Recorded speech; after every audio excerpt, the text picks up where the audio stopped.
வணக்கம். நீங்கள் இணைந்திருப்பது உதயன் டிஜிட்டல் வலையொலியின் காலை நேர செய்திகளுடன். செய்தி தொகுப்பு உதயன் டிஜிட்டல் செய்தி பிரிவு. தேசிய மக்கள் சக்தியின் தேர்தல் பரப்புரை நடவடிக்கைகளுக்காக எதிர்வரும் 17ஆம் தேதி ஜனாதிபதி அனுர யாழ்ப்பாணத்திற்கு வரவுள்ளார் என்று தகவல்கள் வெளியாகியுள்ளன. உள்ளூராட்சி தேர்தலை முன்னிட்டு தேசிய மக்கள் சக்தியினர் நாடளாவிய ரீதியில் தீவிரமான பரப்புரைகளை மேற்கொண்டு வருகின்றனர். நாடாளுமன்ற தேர்தலைப் போல உள்ளூராட்சி தேர்தலிலும் வடக்கு கிழக்கில் கணிசமான ஆசனங்களை கைப்பற்றுவது அவர்களின் நோக்கமாக உள்ளது.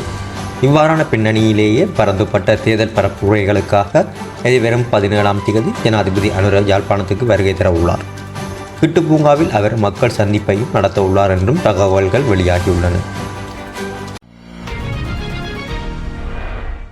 மாவட்டபுரம் கந்தசுவாமி கோவிலின் மகா கும்பாபிஷேகத்தில் கலந்து கொள்வதற்காகவும் மக்கள் சந்திப்புகளில் கலந்து கொள்வதற்காகவும் பிரதமர் ஹரணி யாழ்ப்பாணத்துக்கு இன்று வருகை தரவுள்ளார். மாவட்டபுரம் கந்தசுவாமி கோவிலின் மகா கும்பாபிஷேகத்தை தொடர்ந்து காரைநகர் கதிர்காம சுவாமி முருகன் கோவிலில் மதியம் 1 மணி அளவிலும், வேலனை துறையூர் ஐயனார் சமூக நிலைய மொன்றலில் மதியம் 3 மணி அளவிலும், கோப்பாய் நீர்வேலி வாய்க்காற்றவை பிள்ளையார் கோவிலில் மாலை 4 மணி அளவில், பருத்தித்துறை கொட்டடி கடற்கரையில் மாலை 6 மணி அளவிலும் பிரதமர் மக்கள் சந்திப்புகளில் ஈடுபட உள்ளார். இதேவேளை வெளிவிவகார அமைச்சர் விஜித கேரத் டில்வின் சில்வா ஆகியோரும் யாழ்ப்பாணத்துக்கு நாளை வர உள்ளனர் என்றும் தகவல்கள் வெளியாகியுள்ளன. யாழ்ப்பாணத்தில் சர்வதேச தர நியமங்களுக்கு அமைவாக கிரிக்கெட் மைதானம் ஒன்றை அமைப்பது தொடர்பில் விளையாட்டுத்துறை அமைச்சர் மற்றும் முன்னாள் இலங்கை அணித்தலைவர் சனத் ஜெயசூரிய ஆகியோர் உள்ளடங்கிய குழுவினர் நேற்று கள ஆய்வில் ஈடுபட்டுள்ளனர். இந்த குழுவினர் மண்டைதீவில் கிரிக்கெட் மைதானம் ஒன்றை அமைப்பதற்கு ஒதுக்கப்பட்ட காணி தொடர்பாகவும் அதனுடைய தற்போதைய நிலைமை தொடர்பாகவும் விரிவாக ஆராய்ந்தனர். இந்த திட்டத்திற்கான முன்மொழிவு ஒன்றை உருவாக்குவது தொடர்பிலும் இதன்போது கவனத்தில் கொள்ளப்பட்டுள்ளது. புதிய முயற்சியால் வடக்கு மாகாணத்தில் உள்ள விளையாட்டு வீரர்களுக்கு அதிக வாய்ப்புகள் கிடைப்பதுடன் கிரிக்கெட் உட்கட்டமைப்பும் மேம்படுத்தும் என்று எதிர்பார்க்கப்படுகின்றது.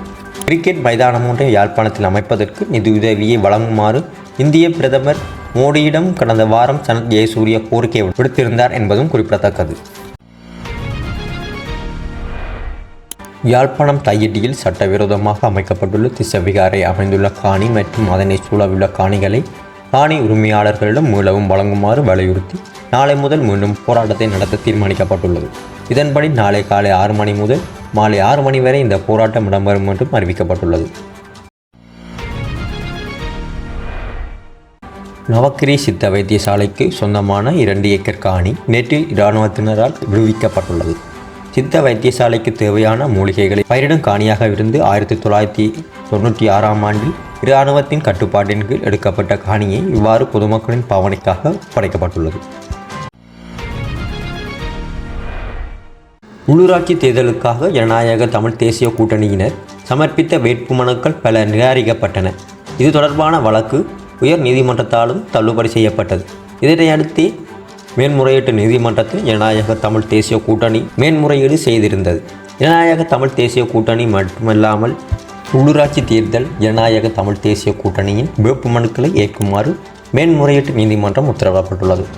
ஜனநாயக தமிழ் தேசிய கூட்டணியின் வேட்புமனுக்கள் நிராகரிக்கப்பட்டமை தொடர்பில் மேன்முறையீட்டு நீதிமன்றத்தில் தாக்கல் செய்யப்பட்ட மேன்முறையீடுகளுக்கு அமையவே இந்த உத்தரவை மேன்முறையீட்டு நீதிமன்றம் பிறப்பித்துள்ளது.